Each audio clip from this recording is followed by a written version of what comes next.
Vous avez été très nombreux à vouloir un test de cette nouvelle console, alors nous allons nous plonger dans le très attendu Retroid Pocket Mini. De nombreux joueurs ont été enthousiasmés par cette nouvelle console portable en raison de ses spécifications impressionnantes et de son design compact. C'est une console incroyable. Du coup, j'ai pu l'essayer et dans cette vidéo, je vais vous donner un premier aperçu de ce qui la distingue, en me concentrant sur ses performances, son design et ses fonctionnalités. Mais avant de vous en parler plus en détail de cette petite console, je vais vous faire profiter de cette réduction en rentrant le code promo qui s'affiche à l'écran et la réduction vaut vraiment le coup et fait tomber le prix sur le site Dock & Play. Le lien est dans la description. Profitez, cette console a plein d'arguments et vous serez séduit par son écran 4/3. Sachez tout de même qu'elle est fournie sans jeu, attention à ça, vous allez tout rajouter manuellement. Mais avant toute chose, vous le savez déjà, il va falloir que l'on fasse un petit unboxing de cette console. Donc c'est parti. Déjà, Retroid reste fidèle au packaging qui nous avait séduit avec le Pocket 4 Pro, des petites taches grises représentant des logos, ces petits éléments qui font penser à des jeux vidéo. Franchement, c'est plutôt bien fait. On n'a pas vraiment d'informations sur cette boîte hormis le nom de la console. En l'ouvrant, nous avons une cale de protection, la console, la notice qui est bien évidemment en anglais, et le câble USB Type C pour la recharge et le transfert de données. Le Retroid Pocket Mini a été conçu pour être portable, comme son nom l'indique. Il est nettement plus petit que son cousin, le futur Pocket 5, ce qui en fait une option intéressante pour ceux qui préfèrent un appareil plus léger. En voyant les premières images du Pocket Mini, je m'attendais à ce qu'il soit plus volumineux, mais j'ai été agréablement surpris par son look élégant et moderne. Un aspect notable est sa palette de couleurs inspirée de Saturn que j'ai pour ce modèle, avec des gâchettes et des boutons d'épaule marron. Non seulement il est beau, mais la qualité de fabrication globale semble solide en main. Les boutons, bien que légèrement plus petits, sont bien placés, permettant un accès facile quelle que soit la taille de la main. Si vous avez de grandes mains, cela peut sembler un peu à l'étroit, mais c'est confortable pour la plupart des utilisateurs. L'écran AMOLED de 3,7 pouces est l'un des points forts de cet appareil. Avec une résolution de 1280 sur 960, il offre des couleurs vives et des visuels nets, avec une luminosité maximale de 500 nits. Cela le rend non seulement adapté aux jeux portables, mais également utile pour regarder des vidéos ou parcourir du contenu en déplacement. La disposition des commandes est intuitive, avec des gâchettes analogiques réactives et un D-pad rappelant la PS Vita. Le D-pad est équipé de commutateurs DOM, offrant un bon retour et une bonne précision pendant le jeu. Les boutons ont une sensation de qualité, et la conception compacte ne compromet pas l'ergonomie. Vous pouvez atteindre facilement toutes les commandes, ce qui en fait un plaisir à utiliser. Se trouve le processeur Snapdragon 865. Bien qu'il soit un peu daté depuis son lancement en 2020, il est toujours aussi performant pour les jeux et la consommation multimédia. Le GPU Adreno 650, associé à 6 Go de RAM LPDDR4X, garantit des performances fluides sur toute une gamme d'applications, en particulier les émulateurs et les jeux Android natifs.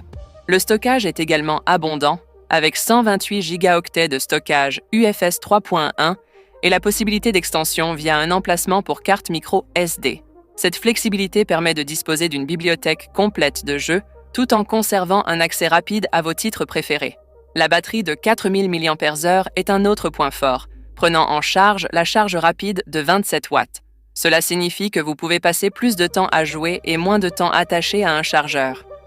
L'une des fonctionnalités les plus astucieuses du Pocket Mini est son système de refroidissement actif. Le Pocket Mini est doté d'une entrée d'air à l'arrière et d'une sortie d'air sur le dessus, ce qui permet de gérer la chaleur pendant les sessions de jeu prolongées. C'est important car cela permet à l'appareil de fonctionner efficacement sans limiter les performances en raison d'une surchauffe. Côté connectivité, l'appareil prend en charge le Wi-Fi 6 et le Bluetooth 5,1, vous garantissant ainsi de bénéficier des dernières technologies pour les jeux en ligne et la compatibilité des accessoires. De plus, avec l'USB Type C, vous pouvez diffuser des vidéos à 1080p 60 Hz, ce qui est impressionnant pour un appareil portable. Le Retroid Pocket Mini fonctionne sous Android 10, ce qui permet une grande flexibilité et l'accès à une vaste gamme d'applications. L'interface utilisateur est améliorée avec un lanceur Retroid personnalisé, facilitant la navigation entre les applications et les jeux. Des options de performance sont également disponibles, permettant aux utilisateurs de basculer entre les modes standard et haute performance en fonction de leurs besoins. Vous pouvez également contrôler divers paramètres, notamment la vitesse des ventilateurs et l'éclairage du joystick, via un menu d'accès rapide. Bien que j'ai trouvé certaines fonctionnalités comme le contrôle de la luminosité RGB un peu délicate, ce niveau de personnalisation est un ajout bienvenu pour les utilisateurs qui cherchent à personnaliser leur expérience. Au démarrage du Retroid Pocket Mini, vous êtes accueilli par une interface familière vue sur les appareils Retroid précédents. La configuration est simple, le système analyse vos répertoires et télécharge automatiquement les illustrations de vos jeux. Il s'agit d'une fonctionnalité conviviale qui améliore votre expérience de jeu. Il y a également des nouvelles intéressantes concernant de nouvelles mises à jour logicielles en cours de préparation. Bien que les détails restent secrets, cela donne de l'espoir pour des fonctionnalités améliorées dans les futures mises à jour du firmware. Si le lanceur par défaut ne vous convient pas, vous pouvez toujours opter pour différentes interfaces disponibles sur le Google Play Store, telles que Launchbox ou Dig.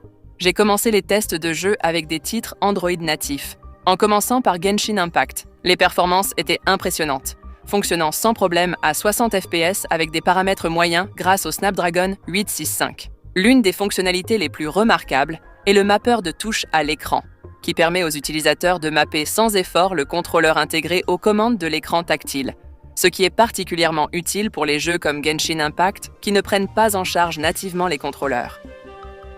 Passons maintenant à l'émulation. J'ai testé Marvel vs Capcom 2 sur l'émulateur Redream. J'ai pu mettre le jeu à l'échelle jusqu'à 1280 sur 960, améliorant la résolution pour correspondre à l'étonnant écran AMOLED de l'appareil. Le D-pad, bien que plus petit que certains pourraient le préférer, a fonctionné admirablement, permettant des entrées précises pendant le jeu. J'ai pu effectuer des mouvements avec facilité et dans l'ensemble, cela a fourni une expérience positive aux fans de jeux de combat. Ensuite, j'ai abordé des scénarios d'émulation plus exigeants avec l'émulateur Dolphin pour les jeux GameCube et Wii. En exécutant les jeux à une résolution 1x, les performances sont restées excellentes, atteignant 60 fps sur les titres pris en charge. Les capacités du Snapdragon 865, combinées au système de refroidissement efficace du Retroid Pocket Mini, ont permis d'exécuter ces jeux plus exigeants sans aucun problème majeur.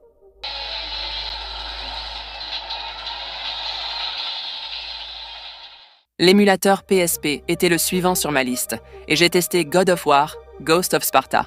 Tourné à une résolution 3x, le jeu a fonctionné remarquablement bien avec seulement quelques baisses mineures de la fréquence d'image à certains moments. Cette capacité en dit long sur le matériel, surtout si l'on considère que les titres PSP peuvent être difficiles à émuler avec des paramètres plus élevés. Enfin, j'ai testé l'émulation PS2 avec NetherSX 2 en testant Need for Speed Underground à une résolution de 1x.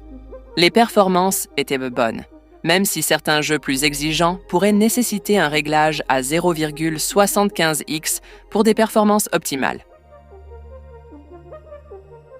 Dans l'ensemble, j'ai été agréablement surpris par le Retroid Pocket Mini.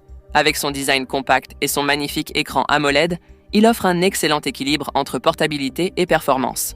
Bien que j'attende avec impatience l'arrivée du Retroid Pocket 5 avec son écran plus grand, le Mini comble un créneau pour les joueurs qui préfèrent quelque chose de plus petit et plus adapté au voyage.